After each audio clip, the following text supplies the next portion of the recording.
Welcome to The Lock Shop with Nielson and Hustler, powered by Coolbet Canada.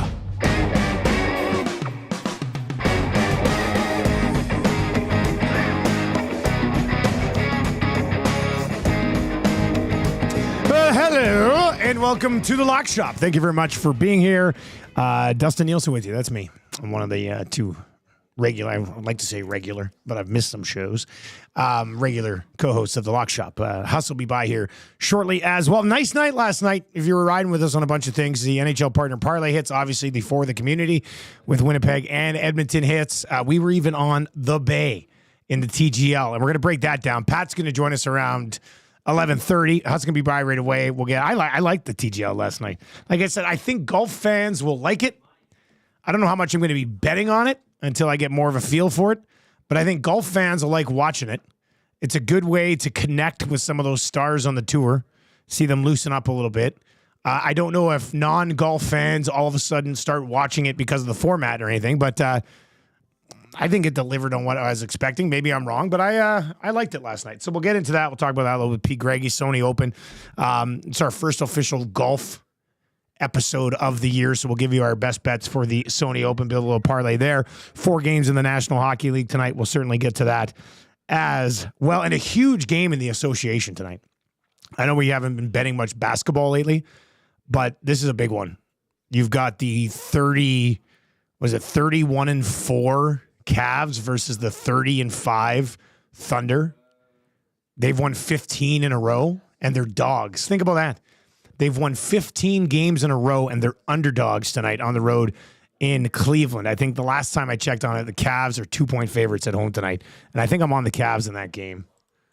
But yeah, man, that was great.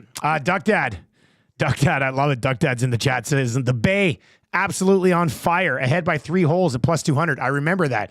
I was actually, this is how much, as I'm watching it, and I watched the beginning. I think it was in the intermission of the Oilers game. So I watched like the first 3 or 4 holes. I saw when they threw the hammer or whatever, and there was 2 points on the table, and the Bay rolled it in.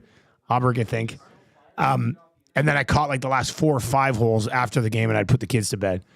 And I liked it, but I did think of Duck Dad when they had hit that hammer shot and went up 3-0. I was like, oh man, Duck Dad is nailing that generic Bay ahead 3 holes in at 2-1. So that was good. Jody's in it, says, I'm still loving that Coolbet hoodie. One from you, Dusty. Yeah, well, why wouldn't you? The Coolbet hoodie. I was just wearing it when I beat YouTube Trev in an epic game of 21 in which he was up on me 10-2, and I stormed back and ended up winning. What was the final score there, Trev? 21-19, because you had a shot to win it first. And then I came up a little bit more clutch today. But that's fine. Trev's been spanking me in 21 here at the office for... Man, I've been bad for about a month, so I needed that dub. That was nice. I'll be able to find those odds at Coolbet. Wouldn't that be something? I would love to get to the point where we're streaming our games at 21 and people can wager on them. That'd be fun. Yeah. I'd have a lot of fun with that. That would be interesting. Like, I would have put you today as like a minus 250 favorite. That's what it felt like. You beat me like 6 or 7 in a row. It felt like that. I was on a heater. Yeah, and you were up big early. I'm not clutch. I'm not clutch right now. That's my second comeback loss. I've given. I wouldn't say I've given, but it's hard to come back in that game. Like, it's hard to blow leads in our in-office 21 game, but you did. That's a tough one. Yes, I did. Jake Bowen Moss first in the chat. He's pretty fired up today. See, Chris Jones is on Bill Belichick's staff in North Carolina. Huss, let's bring in Huss today. Huss, did you see that pop up? Rod Peterson? No. Chris Jones is going to be a defensive assistant under Freddie Kitchens, who's the defensive coordinator for Bill Belichick in North Carolina. Freddie Kitchens? Freddie Kitchens is his DC. Now, with that being said, I just saw something pop up on Twitter that's like, could Bill Belichick bail on North Carolina to return to the National Football League? So a bunch of teams are like, hey, how solid is this deal? Yeah. Well, when he signed it, I was like, he's only there until he wants to go back to the NFL. Like $10 million buyout. $10 million buyout. So an NFL team would have to pay $10 million to North Carolina to get him? Or Belichick. Yeah. Someone would be cutting a check for 8 figs. That's nothing for an NFL team, though. No. Listen, for these teams, and here's the thing. Brady apparently has reached out to him, and we all know that Brady is now firmly into the kitchen in Las Vegas, cooking things up for the Vegas Raiders after Pierce was fired. So I don't know. We'll see. Listen, I was a bit bummed when I heard he was going to North Carolina. I don't care about college football enough. Yeah. Listen, I'm not going to be following the Tar Heels next year. And, let's face it, Belichick with this sort of renaissance through all this media that he did this year, I want to see him back on an NFL sideline. And the NFL's better when the hoodie is hanging around, I think. So, I mean, as much as he's a guy I always love to hate, I kind of hope that happens, but a bit of a bad look. I saw him on with McAfee end of last week, and he was just doing his first recruiting visits. He was calling in on the phone in between going to high schools, which is just hilarious. But I love this one nasty chat over there on YouTube from Big Uke. And if you're watching on YouTube, hammer the thumbs up for us. Tune in, iHeart, EdmontonSportsTalk.com. Of course, you can text us 780-218-9999. Big Uke says he's not going to leave the job. Who would drive his girlfriend to school? Well, I mean, listen, I did get all those jokes out when I heard that he was going to campus so she could hang around her friends and he could work at the same time. There's a lot of low-lying fruit that the old hoodie has provided for us. But hey, listen, we're burying the lead. What a night last night in the lock shop. Beautiful. Partner parlay overtime for Detroit. Phew. Well, hey, listen, I was at the game I was at the Jets game following what was going on in that. Oilers were up nicely. Jake, of course, put together a nice little for the community yesterday, Oilers Jets parlay. I jumped on that. And we are all 1-0 and undefeated as TGL golf bettors after the Bay. I just love Patty has coined fans of the Bay Golf Club, the Bay Hive. The Bay, that's great. Did Patty come up with that himself, or did he steal that from somewhere? That's great. I think that's a P. Greggy original. Huss, what'd you think of TGL last night? I thought it was really cool. Now, listen, I did not watch it live. I was at the hockey game, and then I went out afterwards, and I came home, fired it up. So I started the broadcast at the start of the PVR, and you could tell that there was a few technical glitches. Like the first thing you heard is SVP going, "Is this us? Is this us?" And I mean, you as a guy that's done TV myself in the past, you know that that's not exactly a good thing. You can tell that there's some stuff going on behind the scenes. But I'll tell you what, once they got out, I thought that it was presented in a fun way. I had no idea how it was going to work or what the rules were. I mean, as Duck Dad mentioned, we were going in pretty blind last night to that event, but it was cool. It was fast paced. It was fun. Listen, the game wasn't close. The Bay Hive and the Bay Golf Club rolled over New York. Never in doubt.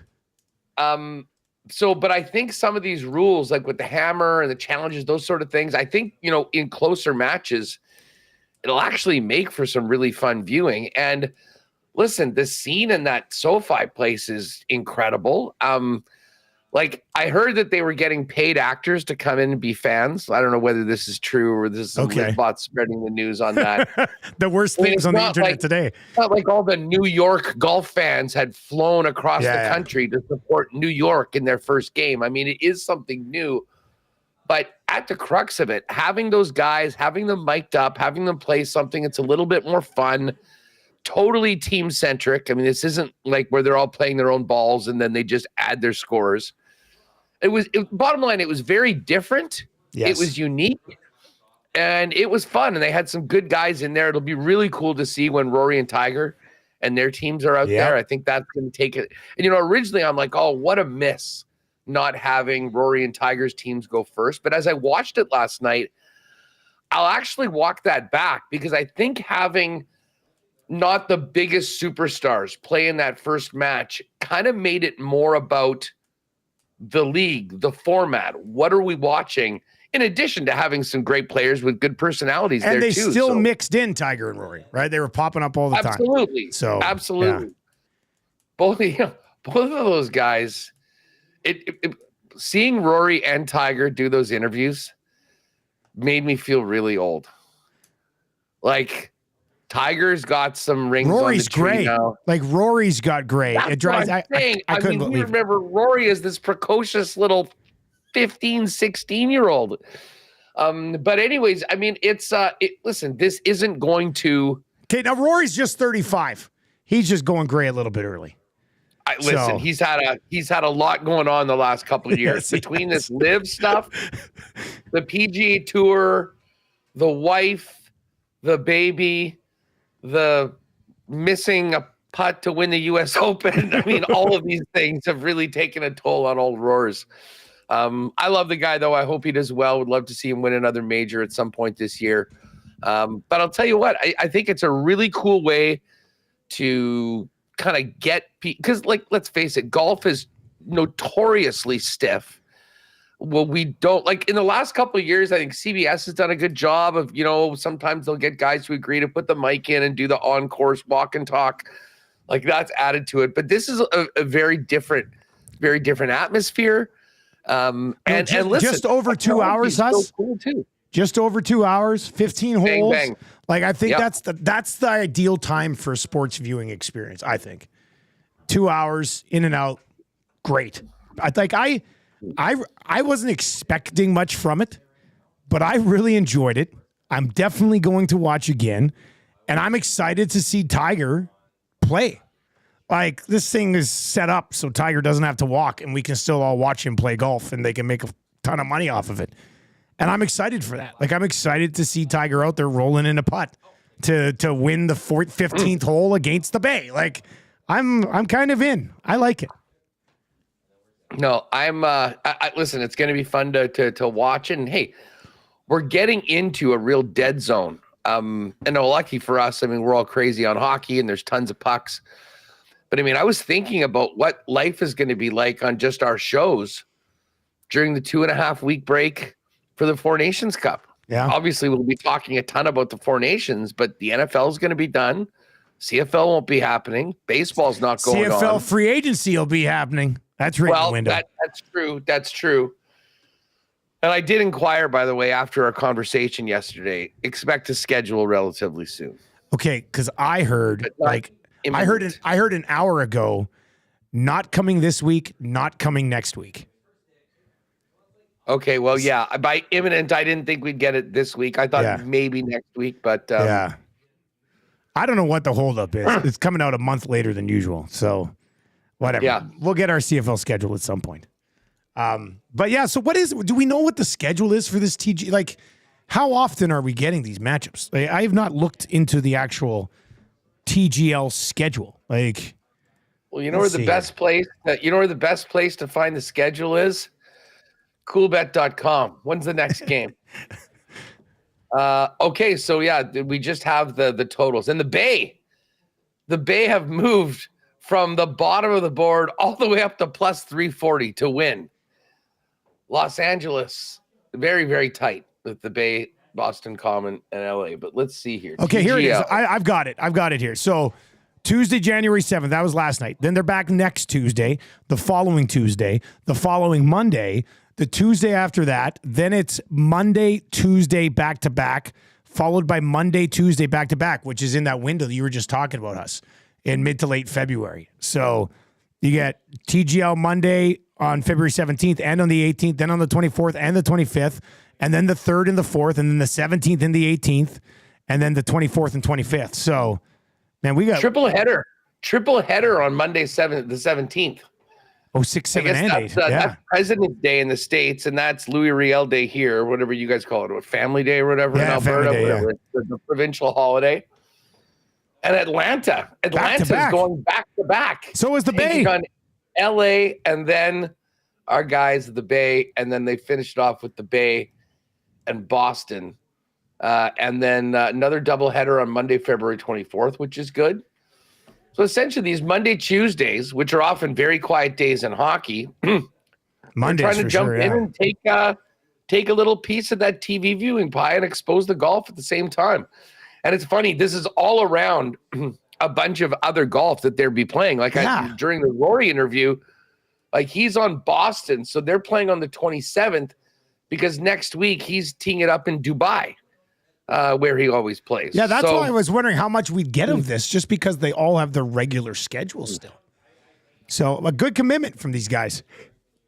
Yeah, and I mean, Sportsnet had it. I imagine they'll all be on there. Even if it's just on 360 or whatever, if they've got hockey or something on the other one. So, anyways, it was neat. Like, is this going to be massive? I mean, I don't know, but I think for golf fans, it'll be neat. And I do think that maybe for younger people with shorter attention spans that maybe haven't really gotten into tournament golf, with Jim Nantz and, a lot of silence and people holding up the quiet please things on the green.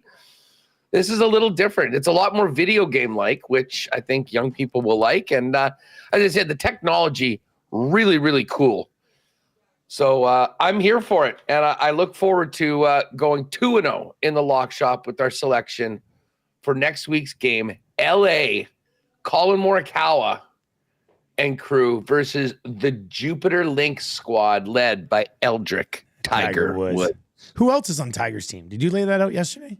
Who does Tiger Here are the have? teams.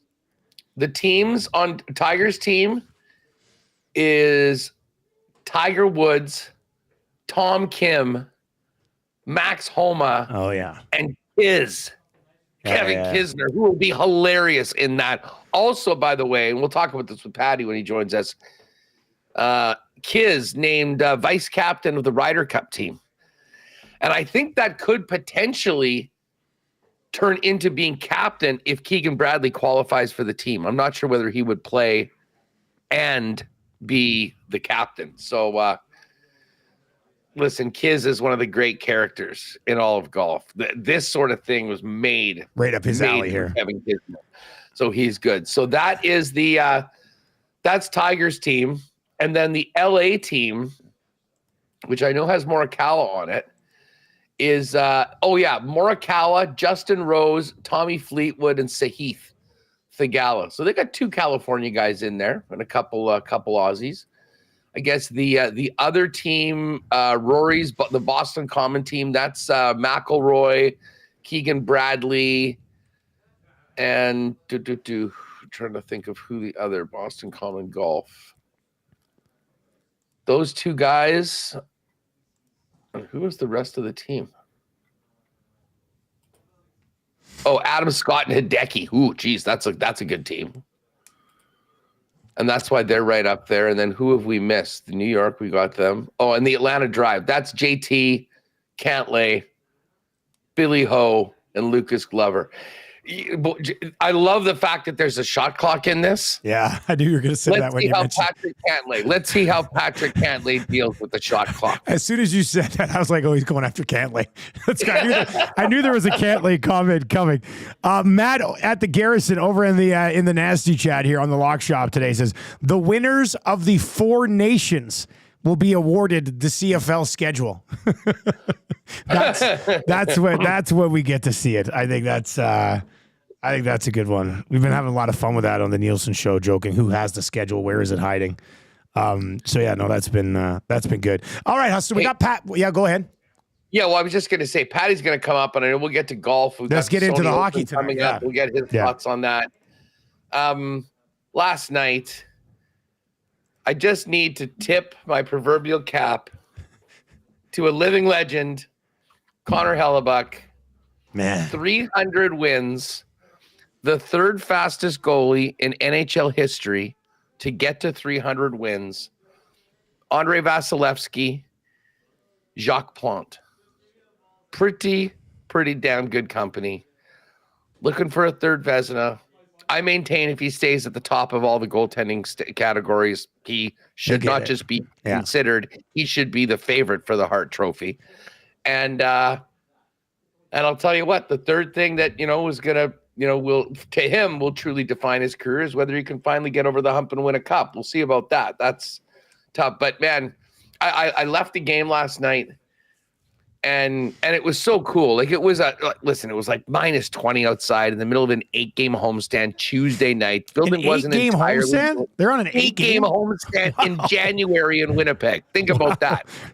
So, but the crowd was really into this game, and I don't know if anybody saw it. The Jets killed I want to say they had at least 10 or 12 minutes of power play. A penalty kill in the third period. Hellebuck was brilliant. The PK was great. The fans, that you don't get this in other market, like in non-Canadian or hardcore hockey markets. I mean, the appreciation of what those guys are doing. And Hellebuck, anyways, after the game, he does his big pump, and then he comes out for the first star. And it's crazy, man. This is an American player that everyone thought was as good as gone last year. And he's grabbing the jersey, going like this with the crest, the way, the kids at the World Junior do after they score. And then did an interview. And Sarah Orlesky asked him, we saw what you were doing. And he, I don't know if I've ever heard someone show such genuine, sincere appreciation to the fans as Hellebuck did last night. We've got the Howard Chuck statue in the Peg kitty corner from the arena. At some point, Dale's going to have company, and that guy's going to be wearing pads, a mask, and number 37. And it was a really, really cool night last night. And the best part about that was it helped us bang out that for the community, because I see your Oilers went into Boston and tidy little piece of business for Edmonton. The Oilers, and there's 4 games tonight. We'll give you the goalies. We'll build a little parlay here before Patty joins us today. The Oilers last night, and I don't know if this is and the Bruins have lost 4 in a row coming in. Bruins don't look good. Like, the Oilers should have won. Like, if it wasn't, Swayman had a .921 save percentage last night. Should have been 6-7-0. Like, and Skinner made some good saves too, but it should have been a more convincing win for the Oilers than it actually was last night. Like, Swayman was pretty good. The Oilers are 15-3-1 in their last 19 games. Like, they are playing extremely well, have been for over, since late November. They think they've been the best team in the league record-wise. So yeah, they took care of business. It was really a no-doubter. There was one moment, the big moment. They're up 1-0. Breakaway on Skinner. He makes the save. They grab the puck and send McDavid on a breakaway the other way. He scores to make it 2-0, and it's game over at that point. Adam Henrique, who only had 3 goals on the season, he had 2 last night, so he kind of got off the schneid a little bit. And now they get Chicago and Pittsburgh. So there's a chance that they can really run into a big game against the Kings on Monday with a ton of momentum. So they got business taken care of. It was really a no-sweater for that in the community last night either. 4 games tonight. Hey, just before you mention that, just while we're talking about for the community win and the Oilers and the Jets, I was in the bar just up at the corner of the upper bowl, and we're sitting around at the intermission, and we're just bullshitting or whatever with the guys about it. And I was checking the scores, and I was talking about, okay, we got, all the lock shoppers are on the Oilers and Jets tonight. Jake put up for the community, and then said, can you imagine? We were talking about the Lock Shop Bowl boost in the Coolbet exclusives right now, or in the combo cards. And by the way, just on that, if you believe that the 1 seeds will advance, the number Coolbet has up for the Lock Shop combo card is the best number on the planet at plus 515. I think it's plus 450. That's a big boost. It's an amazing boost. And considering we're just talking about 2 things happening, get it while it's there. But I digress. I was talking about that and the hockey, and I just started kind of daydreaming and thinking about what the Lock Shop Bowl version in hockey would be like. A Western Conference final between the Jets and the Oilers. I mean, there's a good chance that happens, buddy. I mean, I know there's a few teams that would stand in the way of this. Don't get me wrong. There's good teams, but the Jets and Oilers are outstanding hockey teams. I think that if you went and just handicapped each team, what are their chances of coming out of their division and getting to the conference final? I mean, it's highly likely that they'll both be in the top 3, so it's not like they're going to be crossing over. So the one place they could meet would be, based on where we're at right now, barring a team really dropping into a wild card spot, would be in the Western Conference final. What an amazing series that would be. How huge that would be for hockey in Canada, knowing that there would be a Canadian team in the Cup final again. The Oilers, the team that had been there, that has the superstar player, and then obviously the superstar goaltender, and maybe a little bit more of a balanced lineup in Winnipeg. But just how much fun that would be for us. And I was thinking about, oh, geez, maybe I don't know whether the draft is still going to be happening. We always go to that. We may have to just load up on the budget and say, listen, once we get to that, we're going back and forth. You guys got to come here. We'll come out there. And so that is the dream. First and foremost, let's get the Lions and Chiefs playing in New Orleans. Yeah, check that box off. And then at Winnipeg, Edmonton, like that is my dream for 2025. That's your New Year's resolution to have that happen. Yeah, unfortunately, I don't have as much control over that. But my God, would that be fun? And man, would that be huge for EST and WST? Well, I love this. Doug Dad is in and says, get the number out now. Give us an Oilers Jet Western Conference final number right now. Let's go. I don't even know what that would be right now, but I'd like to see it, and I know we'd bet it. So, Jake, Pat, Ev Dog, whoever's going to take care of this, if we could get the Jets Oilers Conference final number up, that would be good. And then Jake in the chat says, and then the winner gets the Leafs in the Stanley Cup final. Hey, I'm fine with that. I'm fine with that. Not a hater. If the Leafs can get there, all the power to them. It's going to be tough to get out of a division, never mind getting out of a conference and get to the Cup final. But I'd say like right now, I mean, with how good the Leafs are playing in the East, and I think the way that they're set up, their goaltending being better, I think and the fact that it might be sort of the last dance with that crew who knows what's going to happen with Marner. I think a lot of that is going to depend on what's happening in the playoffs. And then Winnipeg, like Vancouver is sort of in a mix. To me, it's those three teams that are the main hopes of Calgary. I guess there's an outside chance that either Montreal or Ottawa can snag a wild card. They'll in all likelihood be quick one and done. And who knows whether Vancouver's even going to make the playoffs. Certainly it wouldn't be Vancouver and Calgary. But man, we got a good team here in the Peg and a guy that is seemingly so focused and determined to help get this team over the hump. To get out of this division. And I know no one at Edmonton remembers this. And unfortunately, not many people in Winnipeg barely remember it because it happened with no fans. But the Jets did have a very nice run in the closest 4-game sweep of all time of Edmonton in the playoffs in the Canadian division year, which unfortunately doesn't get the. It's almost like that year in some ways didn't even happen. Wait, was that not the overtime game that Darnell Nurse played like 65 minutes in or something like that? Yeah. Yeah. That was good. Oh, did Huss freeze again? This is 2 days in a row. Trev. We'll get Huss back. Pat's here. Huss just froze when we were talking about the Oilers and Jets. So Huss is probably going to have to reconnect. You can bring Pat in, and we'll just bring them both in on a 3-shot. When we get them set up, I'll take you through the NHL odds tonight. Chat's popping today too. Nice numbers on Lock Shop today. So hammer the thumbs up for us if you're watching over on YouTube. That would be great. Can we get a 50 like day? I mean, we definitely can. There's well over 100 of you just watching. There's hundreds and hundreds of more of you listening. So hop on over. Hammer the thumbs up on the Lock Shop today over on YouTube as we make our push to somehow pull off the upset of the year and win show of the year at the Estes. So yeah, we'll see if we can get that number. Wouldn't that be something? Jets and bring Patty in on this 2-shot then. And then we'll get Huss gonna have to reset that computer again, probably. Happened yesterday. He's probably still talking, just like yesterday as well. Let me tell him to reconnect. Let's bring in Pat Gregoire. We're gonna do our Sony Open picks. Patty, what's up, buddy?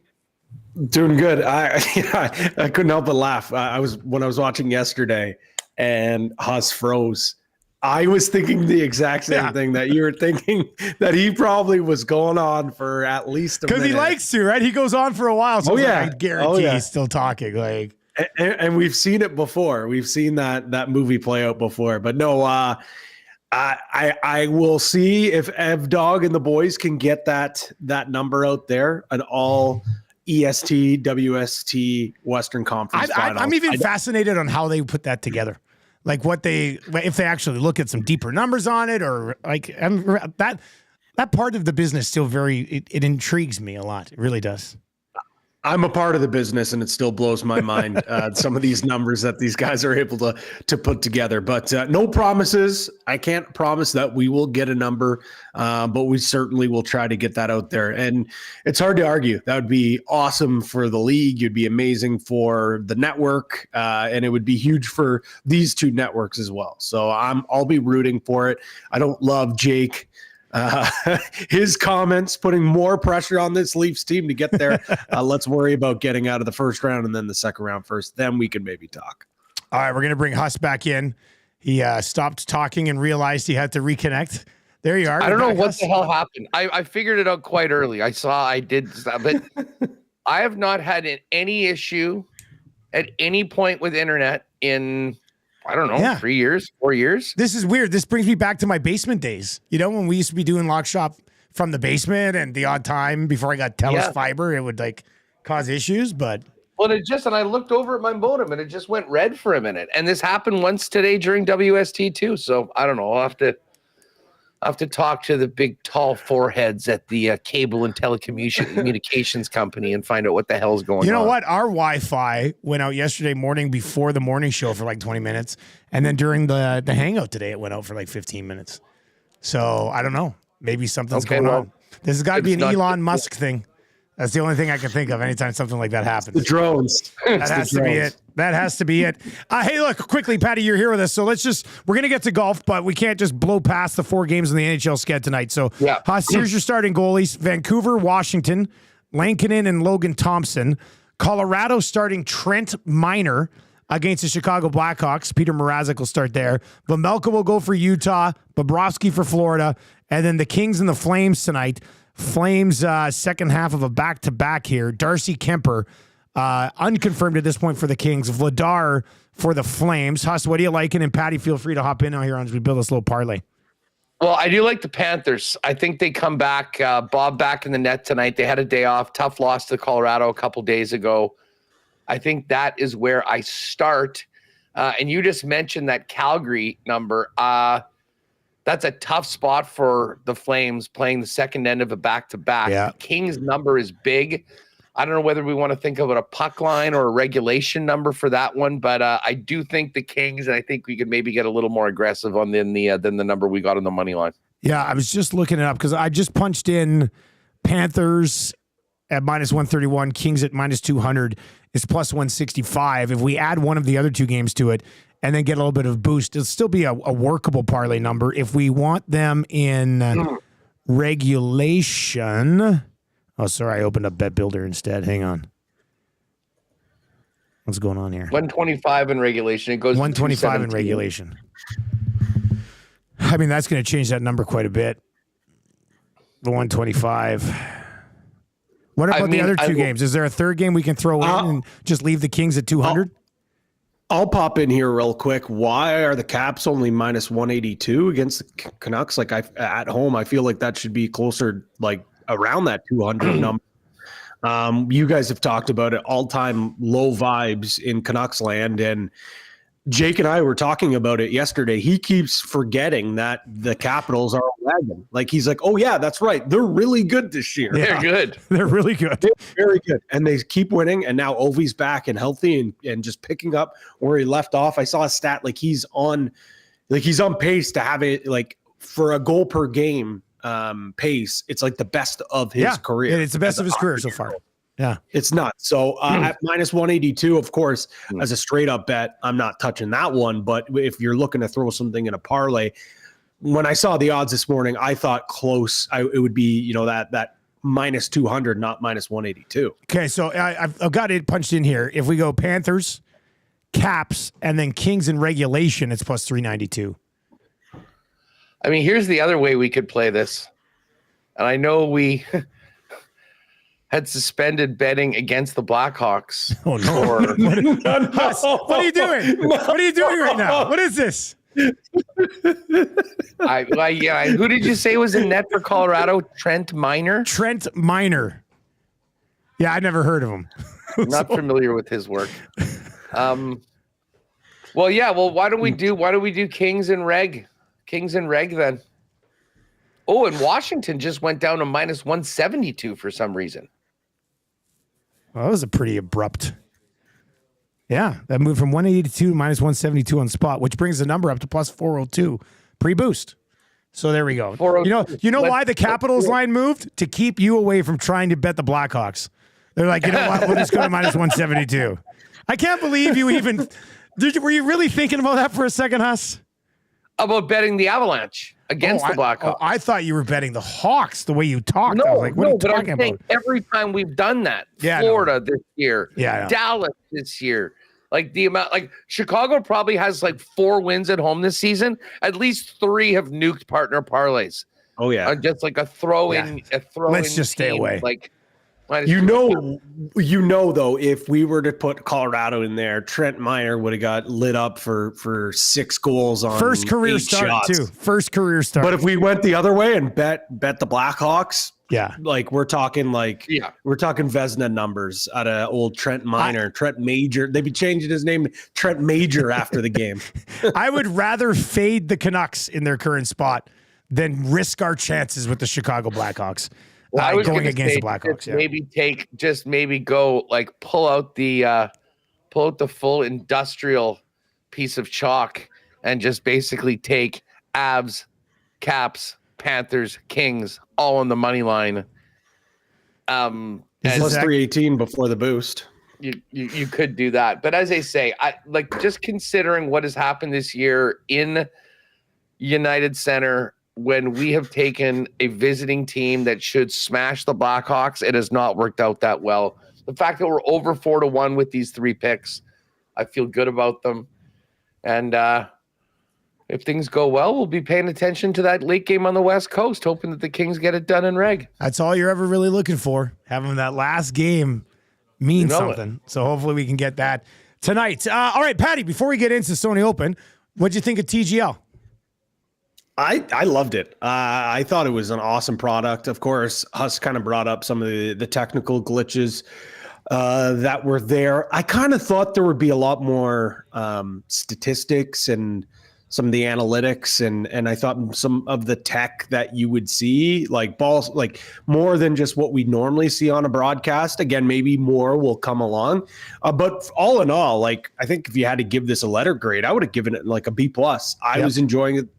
The pace of play was insane. Like it was moving a lot quicker than I thought. The guys were having fun. I thought it's going to be tough for Atlanta GC and Cantley with that shot clock. Oh, buddy. They are going to be receiving a lot of shot clock violations. Might be the new great rivalry in golf. Cantley versus the TGL shot clock. They have quite the hateable team. You were going through their rosters. That's a team that you're going to really be able to hate. Yeah, so I thought it was great. I thought, Dusty, you brought up a great point. A lot of people online were like, why is it not Rory and Tiger going head-to-head right away? And I think it's kind of good because, like you guys were saying, it focuses in more on the hammer and the rules and the setup. And I know he's hitting it into a sim, but Wyndham Clark might be a guy that we need to keep an eye on coming this year. He looked really good yesterday. Ludwig Aberg, I'm surprised. I'm not shocked. He looked so good in a computer settings because I'm pretty sure the guy was created in a lab with computers. He's Drago from Rocky IV. Let's be honest. It was so funny the amount of people on golf Twitter that were like, my wife can't stop watching TGL. They think it's fun. And oh yeah, they're in love with this tall, handsome Swedish guy with dark hair. Hilarious. But yeah, I thought it was really good. I enjoyed it. I think from a youth perspective, like I think let's be honest, I have no problem. You can ask my wife on a Sunday or Saturday, planting my ass down on a couch and watching entire full coverage of golf. No problem with that at all. The 16 to maybe 24 demographic, that's not really how they work. So 2.5 to 3 hours, you're going to be able to watch it. It looks like you're a video game. I think it's great. Is it going to replace golf? No. Is it going to be the next big thing in golf? No. But as a secondary option during a slow part of the season, I think it's going to work really well. And the fact we can bet on it makes it all that much better. I liked it. And to be honest with you, I mean, the one part where I might slightly disagree is that what else is going to be the next big thing in golf? Like they've gone live. They've got like I like this. I think I said last night. I think golf fans will really love this. I'm not sure if they're trying to attract fans from other sports and make them into golf fans by having this type of format and 15 holes and all these different things. But I mean, we're going to get to watch Tiger play for a lot more. Younger fans. I think it's younger fans. People that are used to playing video games and all these things. And you can use that. People kind of like maybe they'll have some interest in the technology in it. And at that time can also kind of see the personalities of some of these guys and the few guys that are actually legitimately cool dudes. You know, the Max Homas of the world and the Shane Lowrys, those sort of things. You'll feel a little close to them. I think individually for players and their brands, I think there's a big benefit for them to be here for the guys stiffs like Patrick Cantlay. I know from the through the grapevine, I've heard just with some of the people within golf, I heard that there's also already players like looking to get teams in. They want to be a part of this. And I think the interest will only grow even more. I wouldn't be surprised if we see a couple more teams added in, maybe expanded rosters. You guys mentioned it, this is still going on. I know it's a slow spot of the golf season, but there are going to be times where guys are going to have to miss. I wouldn't be surprised if we see an expanded roster. Maybe next year each team adds a guy or two. Maybe they add more in. The thing that I think that it also it adds intrigue for fans at least is people are going to want to play this. I could see simulators, maybe not as in depth, obviously, because they don't have what you can do, but certain formats where a golf sim can buy into the rights of the TGL game. And then when you go play your sim league, you're playing with the same rules. I think there's going to be an opportunity that, it's for rich folks, at least not regular folks. They're going to be able to go down to Florida and play in this thing. They're going to get content creators to do their own versions of this as well. And it kind of becomes, and I'm a lacrosse guy. There's different disciplines of lacrosse. You've got box lacrosse, which is indoor. You got field lacrosse, which is outdoor. And then you've got the lacrosse sixes, which is coming to the Olympics, which is kind of a combination of both. So I think this is just going to be a new discipline of the game. And I do think it's going to be more than just TGL, these guys playing it. We're going to see more amateurs and content creators starting to do this discipline of golf. And I think it's for the overall growth of the game. We've seen golf try to think out of the box with some weird, wacky things. This is probably the closest thing that we've seen that actually has done well. And should we be surprised? The two guys behind it, Tiger Woods, Rory McIlroy, those are two guys that know a thing or two about growing the game. I've actually got my own business plan to try to get into this new world of golf. It's the Hustler TGTL, and it's the Golden Tee League, where we have Golden Tee teams, and we just go to the bar, we play it, we televise it. I've got a Golden Tee machine in the office here because I like that arcade game I've got. It's got the wheel in the middle of it. So anytime you want to come out, it's one of the 6,500 games on our machine. Well, when I come out to get the Lock Shop Host of the Year award, I will be taking on all comers. Lay the gauntlet down right now. Line them up. All right, boys. Sony Open. Let's get into this. Patty, you start us, man. Who are your three top plays here? I think at least one of you, if not both, might have this guy, and it's a pretty trendy pick, which scares me. But the track record kind of goes and to show that at this number, especially, you have to be on him, and that's Russell Henley. He is, and I knew you would, even if it wasn't at this golf. I like Russell Henley anyway. I'm always on Russell Henley. When I sat down to do my picks last night, I was like, oh, sweet, Russell Henley, perfect, I'm in. It's that time of year. I get to start betting on Russell Henley again. But no, he's been great at the Wahali Country Club. Not only has he won here, but he's finished inside the top 5 in 2 of the last 3 attempts here, including a solo 4th finish last year, and then he lost in a playoff just 2 years ago. He ranks 1st in stroke gains per round at this course in the past 36 rounds. And when you look at his dead accuracy off the tee, that is so important here. He's got a solid approach game, and his putting game, he's obviously shown in years past when that flat stick gets hot. good things can happen. So I like him here at 20-1 to win. I'm also on a top 10 bet at plus 163. The next one, Maverick McNeely. He is a guy that you see it a lot on tour. They get their one win and things start to all come together.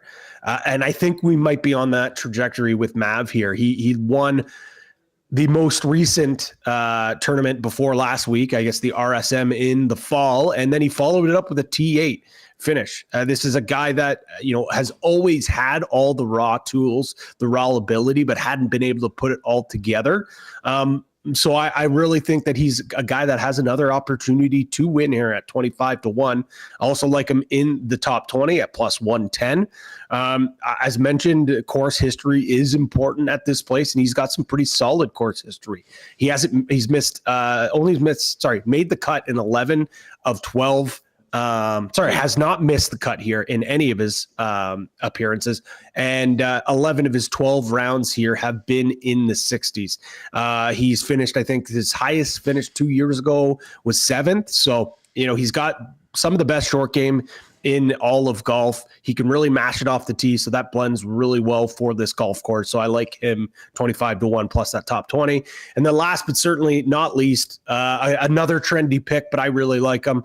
I know Pat Mayo is on him as well. A lot of the pundits for golf betting are on him, but he's been great, and he's not even a pro yet. That's Luke Clanton, 33-1 to finish inside the top 20 at plus 175.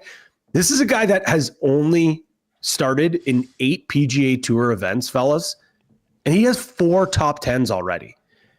He has not even got his card yet. He's on another sponsor's exemption for this here. So I think he continues his hot start to his pro career, which hasn't even begun yet. Finished T10 at the Rocket Mortgage, T2 at the John Deere Classic, 5th at the Wyndham, and T2 at the RSM Classic just in November. And over the past 36 rounds, he leads the field in stroke gains, OTT, and then ranks 3rd in stroke gains approach, 7th in par scoring, and 2nd in birdie or better rate. So Clanton, 33-1, Mav McNeely, 25-1, Russ Henley, 20-1. Let me just slide in here because I'm with two of my 3 guys you got here. Clanton is another one. I'll add something to him. You mentioned he doesn't have his tour card. If he wins this event, he gets his card. Because I was reading this preview. He's 3 accelerated points away from earning his PGA Tour card. And with the new rules in place, a top 10 will get him 1 point. A top 5 will earn him 2 points, and then he'd be within a point. And if he wins this event, he'll be able to turn professional immediately. So, I mean, there's that on the line if he really wants it. But I'm with you. And like you said, trendy pick. I personally don't know much about him just yet, but the other preview, I was reading a couple previews last night, and the one said that they already think he's one of the most talented golfers in the entire world. He's not even pro yet. Yeah. So I'm with you on Clanton at 33-1. You mentioned Russell Henley and the flat stick if he gets going. I'll just add to that before I get to my third guy here. He has gained strokes putting in 4 consecutive trips to this course. So he putts well at this course, which is going to go a long way, and which is why he has had so much success here, losing to Hideki in that tiebreaker in 2022 and a T4 last year. The other guy that I'm going with, and actually, what's he at? He's at 28-1, and that's Byung-Hun. He was 2nd last year.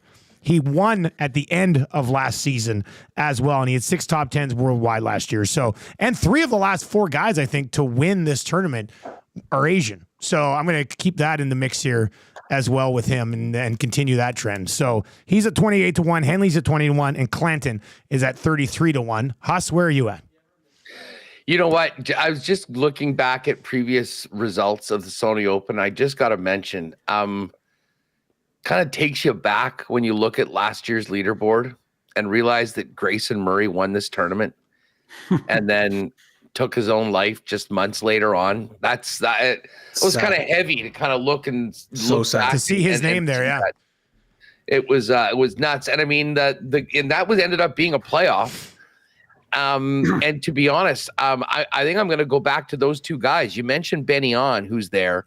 The other guy who can get really hot when the putts start dropping, he'll be good. He's certainly all fired up for a couple of weeks to take the stage as a member of Boston Common.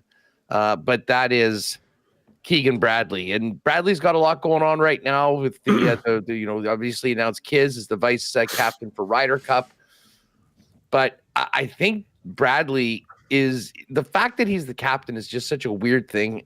I think he's going to come out and with a good start to this year could really put him in a situation where it's not even a question as to whether he's going to play. I think he wants to play his way onto that team. And then maybe, did he say, Pat, like if he makes the team, he won't be the captain and he'll turn it over and that sort of goes to Kiz or? Yeah, I believe so. I don't think that he can be. I don't know if he can't not be a playing captain or if it's just they feel like it can be. It just I think he mentioned that his goal was to make the team. He wants to make the team still. He wants to contribute, and he would be willing to hand over his captaincy because again, it's a lot. It's a lot of responsibility to be captain and also worry about playing, and then obviously. It's almost like a conflict of interest if you're a captain. So I think he'd be willing to hand it over. At least that's what I've seen. Yeah. So anyways, I'm going to take Bradley at 25-1. I'll take Benny on at 28-1. I mean, part of me thinks just to go with the three top finishers outside of Murray last year. And the other one is Russell Henley, who was at fourth and he's at 20-1. That being said, I think I might end up doing that, but there are a couple guys further down the board that I don't mind. Now, they don't necessarily have great course history, at least recent. Hollywood Hoagie was on fire last week. Faded a little bit as Hideki sort of ran away with that tournament, but he came in. I think he dropped an 8 under in the first round, ended up finishing 23 under for the tourney. Still in a pretty good spot. And I'll be honest, I think there's value on Sahith Theegala at 33-1. Again, Sahith missed the cut last year at -1, so this is not a guy. And to be honest, maybe that's why Sahith isn't in there with the McNeelys and the Bradleys around 25, because I think based on their overall body of work over the past 12 to 18 months, Theegala would absolutely be in that category with those fellas. But I'm going to stick with Bradley and Benny on, as I said. Russell Henley at 20-1 is pretty tempting to stay away. Like Hideki could run away with this. I mean, he was 35 under last week. He's playing so well. He's done well at this tournament before. But those will be the guys, and we'll throw a dart with just a little sprinkle on a Hollywood Hoagie at 50-1. It seems like our first lock shop golf partner parlay of the year is going to come together pretty nicely here. I mean, we mentioned a lot of the same names. Patty, what do we lock in here? I mean, we put Henley in there. I didn't even mind your McNeely pick, but what do we go? Henley top 10, Clanton. Yeah. We can go Clanton either. Yeah, we could go. Because I think Russ Henley's top 20 numbers I think it's like minus. I don't see the top 20s up here right now. Am I missing it, or is that at the? It's right. It's right below. If you're in all, it's right below where the winners are. So there we are. Okay, I didn't see Decky's minus 175, Connors and Kim minus 111, Russ Henley plus 110. We could go three top 20s. Go three top 20s. I mean, we could go three top 20s because they're all plus numbers. Yeah. Clanton's plus 175. Yeah. We can throw Bradley. Russell Henley at plus 110 for sure. And then do we want to go either Bradley or Bet On? Slightly a little bit more, plus 150. Bradley plus 137. I'm good either way. I'm good either way as well. I kind of like Keegan. Okay. So we'll go Bradley top 20 as well. So Bradley, Henley, and Clanton. Top 20. Yep. Patty, you got it? You got anything else up there already? We got one for the Canadians, don't we? Yeah, it's a Kent State North. So all the Canadian Kent State boys to make the cut. That's Pendrith, Connors, and Mac Hughes. That's boosted from 1 81 to plus 205. That's just for them to make the cut. We will have a couple of more. I think there is an exclusive for the Sony right now. We got that's a nice one. Make the cut. Yeah, that one's just to make the cut. And then Hideki Matsuyama, Corey Connors, both to finish inside the top 10 plus 575. I'm going to have a Greggy's golf special. I kind of held off just in case. I had a feeling. It is up. Yeah, it looks like it's up. Russell Henley, top 20. Luke Clanton to make the cut. Mav McNeely to make the cut. There you go. Okay. Plus I wasn't sure if it got up yet. So it's kind of close to what we've got, but we got a little bit of variance there with a couple of the other golfers in that one. So, and you'll be a bigger number. Excellent. Yeah, because again, we're going plus monies on all of them. Feels good. Feels real nice to be back talking golf again, boys. I'm not going to lie. Golf is back. It's pretty exciting. Especially when we still got NFL coming up this weekend too. And we'll obviously continue to dive into that on Thursday and Friday. How's what's coming up in WST here? The Connor Hellebuck Appreciation Society will convene in 5 minutes on the Winnipeg Sports Talk Network. We'll also have a Josh Morrissey prayer circle, making sure that he's not out long term. He left the game last night. Paul Edmonds, voice of the Jets, is going to jump on. We'll have Ken Wiebe. And then we will talk. My pal Jeff Feinberg's jumping on. We're going to talk some NFL playoffs. We'll see how he's feeling about his Chargers. Might we see Kansas City and the Chargers do it again for a third time at Arrowhead in a week? And I'm very looking forward to, of course, Jeff does the weekly golf show with Pat Mayo, a must listen over at Mayo Media Network for you folks that are into golf.